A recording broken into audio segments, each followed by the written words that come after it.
कांग्रेस कमजोर नहीं है, विचारधारा कमजोर नहीं है, लेकिन विचारधारा को जन जन तक पहुंचाने में हम लोग नाकामयाब रहते हैं, क्योंकि हम लोग दूर दराज इलाकों में जाने के लिए तैयार नहीं रहते। गर्मी में जाने की जरूरत नहीं, हमारे जरूरत नहीं समझते। जो पूरा इलाका जंगल का है, ग्रामीण है, वहां जाना पड़ेगा, उनके दुख दर्द में शामिल होना पड़ेगा। उनके आदिवासियों के ऊपर अन्याय हो रहा है, अत्याचार हो रहा है, कोई सुनेगा नहीं तो कैसे काम चलेगा। बेरोजगारी में बेचारों को हजारों किलोमीटर दूर जाके रोजगार पाते हैं, उनके साथ शोषण होता है, उनकी महिलाओं के साथ शोषण होता है। इन सब बातों को ध्यान में रखकर आपको विशेष तौर पे काम करने की आवश्यकता है। मैं हमेशा कहता हूं, अच्छे सफल राजनीतिज्ञ के लिए 5 चीजें जरूरी होती हैं। युवक कांग्रेस पूरी सुन ले इस बात को। संपर्क अगर बनाओगे नहीं तो राजनीति कैसे करोगे? संपर्क किससे? आम जनता से। कांग्रेसी जो है बड़े नेताओं से संपर्क कर लेता, आम जनता से नहीं कर पाता, और इसीलिए नेता बड़े हो जाते हैं, कार्यकर्ता कम हो जाते हैं। संपर्क गरीब के साथ, संपर्क आदिवासी के साथ, वंचित वर्गों के साथ। दूसरा होता है संवाद, बातचीत। राजनीति में अगर संवाद नहीं होगा तो काम कैसे करोगे? और जीवन में संवादहीनता अगर होगी तो जीवन कैसे काटोगे? इसलिए संपर्क, उसके बाद संवाद। अपने विरोधी से भी संवाद करो, उससे बहस करो, क्यों भाजपा खराब है, क्यों कांग्रेस अच्छी है, कांग्रेस की नीति और भाजपा की नीति में क्या फर्क है, गांधी जी अच्छे या गोडसे अच्छा है। इन बातों पर आपको उनसे चर्चा करना चाहिए।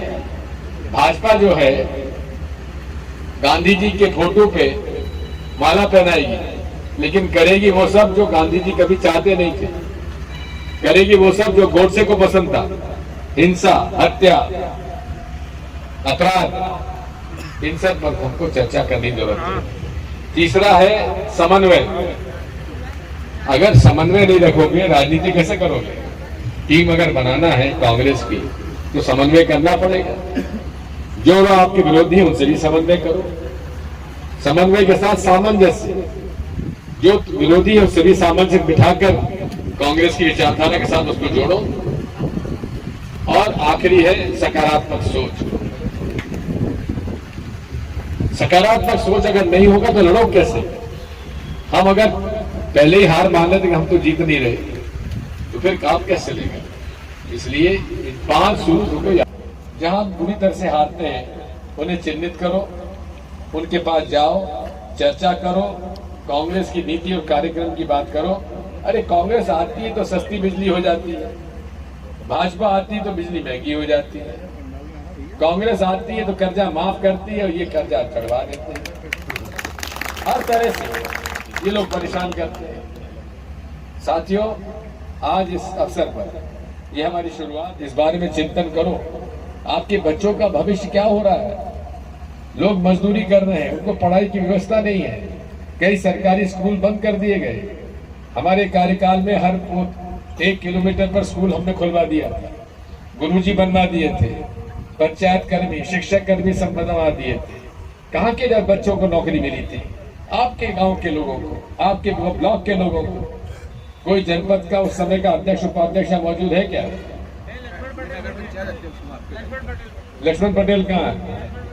दूसरा, सरपंचों को इतना अधिकार था कि नामांकन बंटवारा वही कर दिया करते थे, पटवारी गिरदावर के पास जाने की जरूरत नहीं पड़ती थी। ये सारे अधिकार छीन लिए गए। इन सब हमें बात करने की। छिंदवाड़ा मॉडल उनका है, असेंबली, ब्लॉक, मंडल, सेक्टर, बूथ। हर मंडल पर 10 से 15 बूथ, हर सेक्टर पर 3 से 5 बूथ। कमलनाथ जी ने कह दिया है जितने भी कांग्रेसी हैं जिन पर झूठा केस लगा है उन सब की लड़ाई अदालत से, एसडीएम कोर्ट और लोअर कोर्ट से लेकर निचले वाले कोर्ट से लेकर सुप्रीम कोर्ट तक बिना फीस के हम लोग लड़ाई लड़ेंगे तुम्हारे लिए। और आप क्या चाहते हो? दमखम के साथ लड़ाई करो और हम आपकी बात सुनेंगे और उसके बाद नीतिना जी आपकी भाषण देंगे। अब आपके जनपद के कार्यकाल में आप ऑफर किया था और एक वही में हजारों लोगों के बीच में, लेकिन मैं यहाँ से संचार के साधन नहीं होने के कारण आपसे मिल नहीं पाया। कोई बात नहीं, अधिकार पंचायतों में दिए गए थे, अधिकांश लोगों ने अपना नामांकन वहाँ घर बैठे किए थे। इस तरह से यहाँ अब आप लोग व्यक्तिगत रूप से कांग्रेस के राज में जो कुछ हुआ है, यदि मेरे से संपर्क करेंगे तो मैं हर काम आपको मौखिक रूप से बता सकता हूँ। बहुत बहुत धन्यवाद। चाहे स्वास्थ्य के क्षेत्र में, चाहे किसी भी क्षेत्र में। बहुत बहुत धन्यवाद। आपसे जमीन छीनते हैं, आवासीय पट्टे हम देते हैं, मकान आपसे को बनवाते हैं और बुलडोजर से वो तोड़ते हैं। हमने भी ये जो प्रधानमंत्री आवास योजना, ये कौन की हमारी योजना है, ये कौन सी बड़ी बात है। इंदिरा गांधी आवास योजना में 25,000 मिलते थे, उसको बढ़ा के 50,000 किए, फिर 1 लाख किए, आज 1.25 लाख उन्होंने कर दिए। कौन सी नई बात करी है, और वो भी शहर और गांव में फर्क कर दिया। शहर में 2.5 लाख और गांव में 1.25 लाख।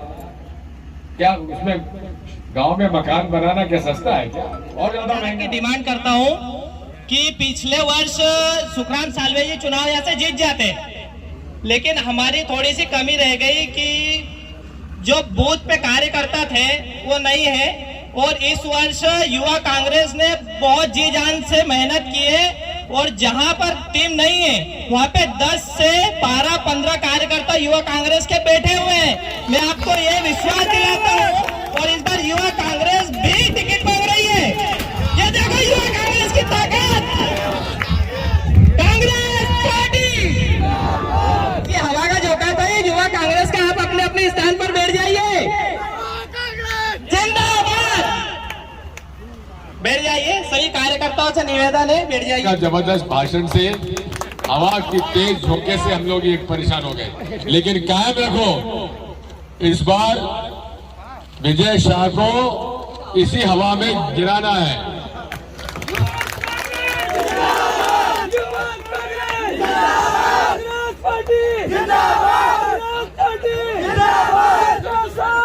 सुनिए अभी क्या वजह है। तलाई क्षेत्र से बिल्कुल वोट नहीं मिलते थे कांग्रेस को, वहां पर इतने समय से कांग्रेस के कार्यकर्ता ही नहीं थे, लेकिन युवा कांग्रेस के हमारे टोनी ठाकुर जी और मेरे द्वारा उस क्षेत्र में 4 महीने लगातार मेहनत की और वहां पर कांग्रेस की टीम तैयार की है। और उधर मैंने स्वयं अपना नाम दिया है, मुझे मंडल उपाध्यक्ष बनाया गया है, और मैं भरोसा दिलाता हूं कि इस चुनाव में मैं उधर के एरिया से बहुत अच्छी लीड निकाल के दूंगा। धन्यवाद। और स्टार प्रचारक का मैं आपसे पुनः निवेदन करूंगा कि चुनाव को और दमदार बनाने के लिए स्टार प्रचारक की कोशिश की जाए। धन्यवाद। कांग्रेस पार्टी, कांग्रेस पार्टी, युवक कांग्रेस, युवक कांग्रेस। मैं सेक्टर प्रभारी, मेरे पास 3 बूथ की जिम्मेदारी है, और मेरे यहाँ से कांग्रेस पार्टी हमेशा जीतती रही है। मेरी 3 पीढ़ी कांग्रेस पार्टी में रही है। मैं अभी आईटी सोशल मीडिया का ब्लॉक अध्यक्ष हरसुद बना हूँ, और मैं एक किसान परिवार से हूँ। हमारे पिताजी ने पूरा समय कांग्रेस पार्टी को दिया है, और वो कोरोना काल में नहीं रहे। सबके लिए बहुत ही गौरव की बात है कि हमारे हरसुद विधानसभा में मंडलम सेक्टरम बैठक को सुनने के लिए राजा साहब आमंत्रित हुए, और मैं बरूड सेक्टर से आता हूं, और हमारे बरूड सेक्टर में हमारे अध्यक्ष जिला पंचायत सदस्य रघुवीर भाई चौहान है। और मैं बताना चाहता हूं कि हमारा बरूड सेक्टर एक ऐसा सेक्टर है, चाहे वहां विजय शाह जी घर भी बसा लें, इसके बाद भी वो जीत नहीं सकते। आगे बरूड सेक्टर चाहे विजय शाह जी घर भी वही बसा जाए तो नहीं जीत सकते। पर मैं इस बात से हरसुद विधानसभा में लगातार हम 35 सालों से क्यों हारे, उसका भी एक कारण है। इनका नाम क्या है? नेमीचंद यादव। नेमीचंद यादव। युवा कांग्रेस, जब मैं भाषण सुन रहा तो कोई मुझे डिस्टर्ब नहीं करेगा। नहीं तो मैं उसको नाराजी बताऊंगा नहीं तो। निविचंद यादव युवा कांग्रेस जिला चलिए ठीक है। साहब जी से इस क्षेत्र के बारे में अवगत करवाना निविचंद चाहता यादव हूँ कि लगातार हम 35 सालों से क्यों हार रहे हैं, क्योंकि अभी हमारे एक भाई ने बोला था कि हराने वाले भी यही बैठे हैं और जिताने वाले भी यही बैठे हैं, क्योंकि लगातार अभी हमने 6-7 महीने से हम हमारे युवा कांग्रेस के विधानसभा अध्यक्ष टोनी भाई के साथ कई गांवों में पहुंचे। एक गांव में हम गए तो एक गांव में ऐसा एक युवा व्यक्ति मिला तो हमको देख को हमें भाव पकड़ को रोने लगा। हमने कहा कि भाई क्यों रो रहा है? उन्होंने कहा कि हमें खुशी हुई कि 35 सालों में पहली बार कोई कांग्रेस यहाँ आया है।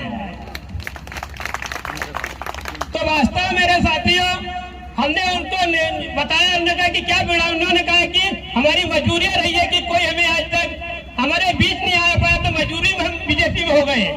पर इस बार वास्तव में युवा कांग्रेस ने जो एक बूथ और 5 यूथ का जो हमारे आदरणीय यूथ कांग्रेस के प्रदेश अध्यक्ष विक्रांत भूरिया जी और यूथ कांग्रेस के राष्ट्रीय अध्यक्ष श्रीनिवास जी ने जो हमें अवगत करवाए, हमने हर विधानसभा में वास्तव में हम सभी बूथ कमेटी बहुत कुछ ही कम रही है जो हम नहीं बना पाए। और इस बार वास्तव में अगर कभी हरसूद विधानसभा में हमने युवाओं की और बुजुर्गों की सोच पर पीएचडी किया तो वास्तव में यहाँ पर कभी कांग्रेस की विचारधारा से जुड़े व्यक्ति, जनता के बीच में सक्रियता, जनता के बीच में लगातार जो प्रत्याशी रूटीन में हो और वास्तव में इस बार कभी युवा चेहरा कभी हरसू विधानसभा के अंदर कभी कांग्रेस के रूप में आता है तो हरसू विधानसभा में 2023 में दुनिया की कोई ताकत है तो विधायक बुलाने से रोक नहीं सकती कांग्रेस का। इन्हीं शब्दों के साथ जय हिंद, जय भारत। हेलो सर्वप्रथम हमारे हरसूद विधानसभा क्षेत्र के आदिवासी ब्लॉक खालवा में कार्यकर्ताओं में जोश भरने, उनको टटोलने, उनकी नब्ज को टटोलने आज हमारे बीच में पधारे परम श्रद्धेय मां नर्मदा के परम भक्त और हिंदुस्तान का एकमात्र ऐसे राजा जिन्होंने पैदल चलकर मां नर्मदा की परिक्रमा पूर्ण की, ये एकमात्र ऐसे हिंदुस्तान के राजा हैं। तो ऐसे हमारे दिग्विजय सिंह जी जो अपने आप में एक बहुत बड़ी राजनीति की पाठशाला यूनिवर्सिटी है, उनके अंदर इतना ज्ञान, इतनी समझ, कार्यकर्ताओं का चेहरा देखकर, और आज भी वो अपने पुराने से पुराने कार्यकर्ताओं को 40 साल पुराना भी अपना कार्यकर्ताओं हो उसको नाम लेके उसको संबोधित करते हैं, बुलाते हैं। तो ऐसी मेमोरी के भी, ऐसी बुद्धि के धनी हमारे आदरणीय राजा साहब हमारे बीच में पधारे हैं। सेवा दल के भी पूर्व जो मुख्य संगठक प्रदेश अध्यक्ष रहे हैं मेरे पिताजी स्वर्गीय विजय सिंह ठाकुर जी ने भी उनके साथ बहुत काम किया है। रामेश्वर नीखरा जी, वो भी बड़े विद्वान व्यक्ति हैं, हमारे बीच में हैं। और हमारे खंडवा जिले के प्रभारी कैलाश कुंडल जी भी, जो नित्य पूरे जिले में घूमकर कार्यकर्ताओं को जोश, ऊर्जा, दिशा, निर्देश सारे दे रहे हैं, हमको एक सूत्र में बांधने का कार्य कर रहे हैं। कैलाश कुंडल जी हमारे बीच में युवा आदिवासी प्रकोष्ठ के प्रदेश अध्यक्ष और युवा तेज तर्रार, जो बैतूल लोकसभा चुनाव लड़ने के बाद लगातार इस क्षेत्र के में सतत बने हुए हैं, उनके दौरे जारी रहते हैं। रामू टेकाम जी, सह प्रभारी बड़े भाई आमिर पटेल जी, सभी वरिष्ठ नेतागण, ब्लॉक अध्यक्ष, NSUI, युवा कांग्रेस, महिला कांग्रेस और इस क्षेत्र की जानदार जनता, सभी को मेरा प्रणाम कि तपती दोपहरी में इतनी भारी संख्या में आप लोग यहाँ आए हैं। बसंत पवार जी ने भी व्यक्तिगत रूप से सभी को फोन करके और यहाँ पे आने का निवेदन किया, वो भी लगातार बने हुए हैं, कार्य कर रहे हैं पार्टी के लिए। तो मेरा राजा साहब आपसे हरसूद विधानसभा में मैं पिछले 12 सालों से विधानसभा का अध्यक्ष हूँ। प्रियव्रत सिंह जी जब पहली बार प्रदेश अध्यक्ष बने तो मैं मेरा युवा कांग्रेस की राजनीति में मेरा जो यानी प्रवेश तभी हुआ और मैं तब से अभी तक विधानसभा अध्यक्ष हूँ। कई बार प्रदेश से और हमारे राष्ट्रीय कार्यालयों से मेरा नाम भी आया कि आपको प्रदेश में सचिव बना रहे हैं या जिला कार्यकारी अध्यक्ष, तो मैंने उनको मना कर दिया। मैंने ऊपर यह अवगत कराया कि जब तक मैं अपनी विधानसभा में अपनी क्षेत्र में कांग्रेस को मजबूत नहीं कर सकता तो मैं प्रदेश और जिले में जाके क्या कर लूंगा। तो यहाँ पे यूथ कांग्रेस शून्य थी, उस समय युवा कांग्रेस एकदम शून्य सुस्त अवस्था में थी। मैं आया, मैंने युवाओं को जोड़ने का कार्य चालू किया। मेरा अनुभव कम था, समझ कम थी मेरे अंदर, पर धीरे धीरे मैंने युवाओं को जोड़ने का कार्य चालू किया गया। तो जैसा कि होता है कि कई अपनों के द्वारा ही हमको हमारे हौसले को तोड़ा जाता है। तो मुझे भी कई कांग्रेस के नेता ये बोलते थे, तू क्यों लगा रहता है, क्यों करता है, क्यों वो विजय शाह से दुश्मनी ले रहा है, फालतू में तू हो रहा है, यहाँ कोई करने वाला है। तो मैं उनसे कोई जवाब नहीं देता था, मैं खामोश रहता था और अपना कार्य नित्य जारी रखता था। क्योंकि कांग्रेस की विचारधारा और राजनीति, मेरे परिवार से मेरे पिताजी ने भी 40 साल कांग्रेस पार्टी की सेवा निस्वार्थ करी है। तो मेरे खून में मेरे ब्लड में ही कांग्रेस है और मेरे डीएनए में कांग्रेस है। तो ये राजनीति मेरे अंदर एक जज्बा था, मैं पता नहीं अंदर से, यानी मेरी इच्छा भी होती थी। मेरे पापा बोलते थे राजनीति मत करना, तू तो नौकरी करना, पर मेरा कभी ध्यान ही नहीं गया। तो मैंने युवाओं को जोड़ा, धीरे धीरे अच्छे युवा में से जुड़ते गए और आज हमने युवा कांग्रेस का जो 1 बूथ 5 यूथ एक प्रोग्राम लॉन्च हुआ था जो संपूर्ण मध्य प्रदेश में जारी था। तो उस कार्यक्रम के अंतर्गत उस 1 बूथ 5 यूथ जो एक डिजिटल ऐप के माध्यम से युवाओं को जोड़ने का काम था, उसमें परिचय पत्र का कोड लगता था, बार कोड डाल के और ओटीपी आके उसमें कार्यकर्ता जुड़ता था। यानी कोई आसान प्रक्रिया नहीं थी वो। उसमें कार्यकर्ता किसी भी युवा की फोटो लेना, उसका परिचय पत्र के नंबर को डालना, उसकी जन्म तारीख डालना। तो हमने पूरी हरसूद विधानसभा में 400 युवाओं को उस 1 बूथ 5 यूथ के अंदर में जोड़ा। तो अभी मैं पूरे मध्य प्रदेश में हरसूद विधानसभा 8वें नंबर पे सबसे ज्यादा युवाओं को जोड़ने में कार्य जारी है। हमारे साथ युवा बहुत ईमानदारी से, और मैं एक चीज कहना चाहता हूं कि ये जो वायु का उल्टा होता है युवा, जो सत्यम सोनी ने कहा कि कई ऐसे गांव हैं, मैं भी साथ में गया, कि वहां कभी कोई कांग्रेस का बच्चा भी नहीं गया था। तो वायु का उल्टा होता है युवा। वायु भी कहीं भी घुस सकती है, तो युवा भी इस जंगल के एक उस कोने तक जा सकता है जहाँ पे हमारे आदिवासी, हमारे क्षेत्र के लोग रहते हैं। और हमने वहां गए, आदिवासियों को जोड़ा। नेमीचंद यादव ने जैसा बताया, एक गदड़िया गांव था। उस गांव में जब हम गए, हमने वहां पे एक झाड़ के नीचे लोग बैठे हुए थे, हमने जाके उनसे मिले। हम किसी को भी नहीं जानते थे वहां। हम गए, काका राम राम, दादा राम राम, उनके पास में बैठे। उनने कहा हाँ भैया कैसे? हमने कहा हम कांग्रेस से आए हैं और यहाँ हम कांग्रेस पार्टी से आप लोगों को जोड़ना चाहते हैं। तो उन्होंने हमको मना कर दी। फिर हमने बहुत देर तक उनसे बातें करी इधर उधर। तो एक व्यक्ति जो नेमी भाई ने बताया, वो खड़ा हुआ, बोले भैया इनको किसी को नहीं जुड़ना, पर तुम मेरे को जोड़ो, मेरा बाप कांग्रेसी था। बोले क्या? पर बोले हम क्या करें, यहाँ कोई कांग्रेसी आता ही नहीं है, हम किसको समस्या सुनाने जाएं। और फिर हम कई जगह ऐसे गए, वहां पे बूथ एजेंट भी 2, 3 जैसे 4 भी बनाए। तो ये विजय मनोवैज्ञानिक खेल भी खेलता है यहाँ के लोगों के साथ, हमारे कार्यकर्ताओं के साथ। जब बूथ पे हम एजेंट बना के आते हैं तो वो एजेंट तो बेचारा ईमानदार होता है, पर इनके लोग क्या करते हैं, ये झुंड में 50-100 लोगों के झुंड में बीजेपी के कार्यकर्ता खड़े हो जाते हैं और वहीं सामने कांग्रेस के 2 बूथ एजेंट दिखते हैं। तो उनका हौसला ठंडा हो जाता है कि हम क्या करें यार, हम तो 2 ही लोग हैं, ये सामने तो 50 के लोग हैं, अगर हम करेंगे भी तो क्या कर लेंगे, ये तो जीत जाएगा। इधर से हम जबरन में 2 लोग यहाँ पे हो रहे हैं परेशान, और उनके पास देखो 50 लोग खड़े हैं साथ में। तो ये मनोवैज्ञानिक जो एक वो असर हमारे कार्यकर्ताओं पर डलता है, उनका हौसला टूटता है।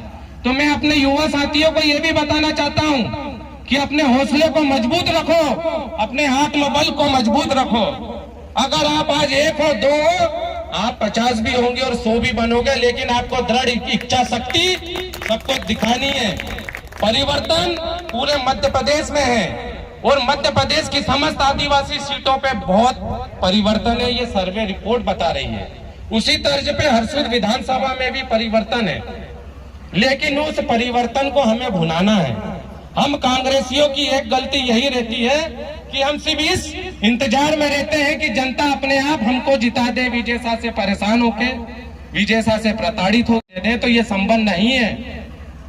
कितना भी परिवर्तन हो वो आपके पक्ष में तभी डाइवर्ट होगा जब आप जनता के बीच में जाके उनके भरोसा जीतोगे, उनको ये आप कहोगे कि विजय शाह से भी अच्छा विकल्प कांग्रेस आपके लिए बन सकती है, कांग्रेस का प्रत्याशी आपके लिए बन सकता है।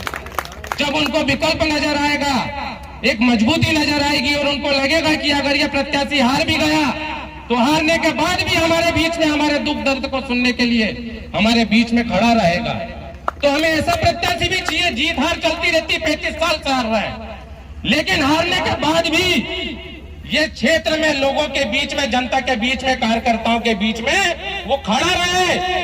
ये नहीं कि हारने के बाद बैग पैक करा और निकल गए। वो कार्यकर्ता आज अपने दम उस पर भी बैठे हुए हैं। यही होता है हमारे साथ में। सिर्फ यहाँ लोग जेब काटने आते हैं, चुनाव लड़ने आते हैं, ना कि यहाँ सेवा के लिए आते हैं। हमें एक ऐसा प्रत्याशी चाहिए कि अगर वो हार भी जाता है तो यहाँ जनता की आवाज को बुलंद करता रहे। हम कब तक ठगे जाएंगे? कब तक हम युवा हमारा जीवन बर्बाद करेंगे? आज कई युवा हमसे जुड़े हैं एक उम्मीदों के साथ, उनके माँ बाप की, उनके बच्चों की, उनकी भी एक खास उम्मीद है कि यार ये कर रहा है, दौड़ रहा है, धूप में जा रहा है, दिन रात लगा हुआ है, इसको कुछ मिलेगा, पार्टी इसकी बातों को समझेगी। तो ये सारी चीजें हैं जो ऊपर वरिष्ठ नेताओं को, यहाँ के भी वरिष्ठ नेताओं को समझना पड़ेगी कि युवा भी तभी जुड़ेगा जब उसको एक हमारा सुरक्षित भविष्य कांग्रेस पार्टी में नजर आएगा। तो मैं यही आप लोगों से निवेदन करना चाहता हूँ कि राजा साहब आज यहाँ आए हो, आप हमारी बात सुनने आए हो, हमारे को बहुत हौसला मिला है,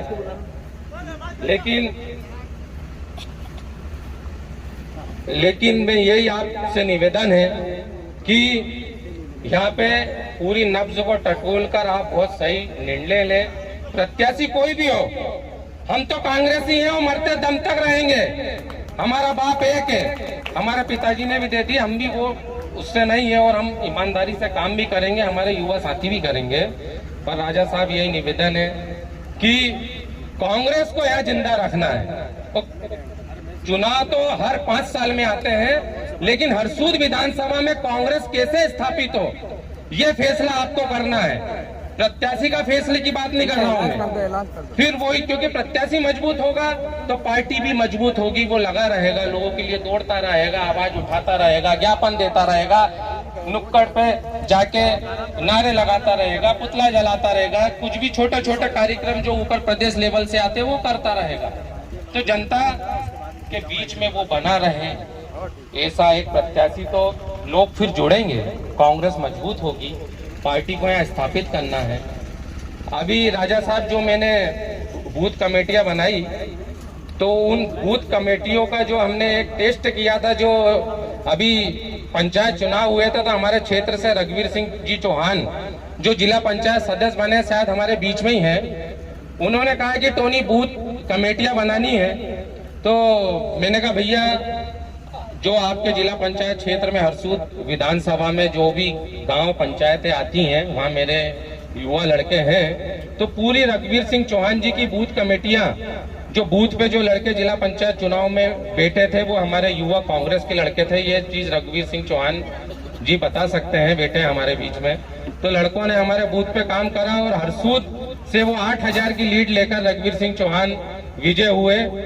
और ये सब बातें हैं राजा साहब, कांग्रेस को यहाँ जीवित करना है, क्योंकि विजय शाह का यहाँ इतना आतंक है कि भले ही मध्य प्रदेश में कांग्रेस की सरकार भी बन जाए, लेकिन जो विजय शाह का खौफ है और जो विजय शाह का डर है, उसके बाद भी यहाँ के लोगों के जहन से नहीं जाएगा। तो एक ऐसा व्यक्ति यहाँ चाहिए जो वो डर को निकाल सके, वो खौफ को निकाल सके। सिस्टम से, सिस्टम के तरीके से ही लड़ा जाता है। राजनीति में लाठियों की और अपशब्दों की लड़ाई नहीं होती है, राजनीति में विचारों की लड़ाई है। तो एक सिस्टम से लड़ने वाला आदमी होना, जो सिस्टम के तरीके से ही लड़ सके।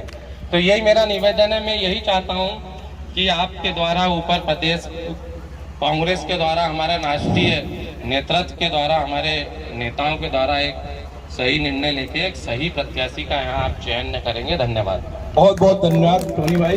सारी बात क्षेत्र की राजा साहब को टोनी भाई ने अवगत करा दी। मैं सबसे पहले सभी लोग एक साथ जोशीली आवाज में कांग्रेस पार्टी, राहुल गांधी, जय जोहार, जय सेवा। आज हमारे लिए बहुत ही हर्ष और सौभाग्य की बात है कि मध्य प्रदेश के ही नहीं, पूरे देश के वरिष्ठ नेता, पूर्व मुख्यमंत्री एवं राज्यसभा सदस्य माननीय दिग्विजय सिंह जी एवं प्रदेश उपाध्यक्ष और पूर्व सांसद रामेश्वर निकरा जी हमारे मनोबल को और हमारे उत्साह को बढ़ाने यहाँ पधारे और मंडल सेक्टर से बात करने और उन्हें समझाने यहाँ आए हैं। मैं इतना ही कहूंगी कि हवाओं का इशारा है, आने वाला कल हमारा है। इसलिए साथियों, अपने अपने बूथ लेवल पर मजबूती लाओ, क्योंकि वही हमारे लिए मील का पत्थर साबित होगी। सभी को अपने अपने स्तर पर मजबूती से काम करना है। अभी जैसे मैं ग्रामीण क्षेत्रों में जब भी जाती हूँ, महिलाओं के बीच में बैठती हूँ, तो मुझे मोजवाड़ी में गई थी मैं शादी में, वहां पर मैंने देखा महिलाओं के बीच में बैठी थी, तो उन्होंने कहा कई सालों से पाइपलाइन डली हुई है, नल हमारे घर के सामने है, लेकिन वहां पर अभी तक जल नहीं आया है। स्कूलें खुली है लेकिन शिक्षकों का बहुत अभाव है। ग्रामीण अंचलों में, जंगलों में आज भी हमारे आदिवासी भाई बहनों के जो बच्चे हैं, पढ़ाई, शिक्षा, अच्छे खान पान से के अभाव में है। लेकिन 30-35 साल हमारे माननीय क्षेत्रीय विधायक और वो विभिन्न मंत्री पदों पर भी रहे हैं, उसके बावजूद भी आज हमारा हरसूद विधानसभा, खालवा ब्लॉक, रोशनी ब्लॉक क्यों पिछड़ा हुआ है? क्यों हमारे आदिवासी भाई हो, बहनें हो, इन्हें क्यों बाहर मजदूरी करने जाना पड़ता है? क्यों रोजगार नहीं मिल पा रहा है इन लोगों को? 35 साल बहुत होते हैं रोजगार की व्यवस्था करने के लिए, अच्छी शिक्षा देने के लिए, अच्छा भोजन देने के लिए, लेकिन आज तक ऐसा यहाँ पर नहीं हो पा रहा है। क्यों? इस बार हमें सभी को एकजुट होकर काम करना है। चेहरा कमलनाथ जी का है, निशान हाथ का पंजा है और हमें सभी को साथ में लड़ना है। इसी के साथ धन्यवाद।